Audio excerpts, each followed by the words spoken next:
Hello అండి, welcome to my channel. చూస్తున్నారు కదా అండి, ఇది టచ్ మీ నాట్ ప్లాంట్ అండి. ఇదిగో మనం ఇలా టచ్ చేయగానే ఇలా ముచ్చుకొని పోతుంది. చూడటానికి చాలా ఫన్నీగా ఉంది కదండి.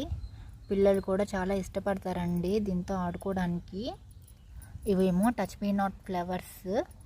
ఈ టచ్ మీ నాట్ ప్లాంట్ని మనము ఒక పాట్లో పెట్టుకోవాలండి, అప్పుడే బాగుంటుంది. మనం ఈ టచ్ మీ నాట్ ప్లాంట్ని నేల మీద పెట్టామనుకోండి, అంతా స్ప్రెడ్ అయిపోతుందండి. కనిపిస్తుంది కదా, చూడండి. మా ఇంట్లో అయితే ఇలాగ మొత్తం స్ప్రెడ్ అయిపోయిందండి. ఎక్కడ చూసినా అదే కనిపిస్తుంది. ఇక్కడ కొంచెం గడ్డి ఉండడం వల్ల మీకు కొంచెం క్లియర్గా కనిపించడం లేదనుకుంటా. ఇదిగో చూడండి. మళ్ళీ 2 to 3 minutes తర్వాత మళ్ళీ నార్మల్ పొజిషన్కి వస్తుంది. థ్యాంక్స్ ఫర్ వాచింగ్ అండి. Please subscribe.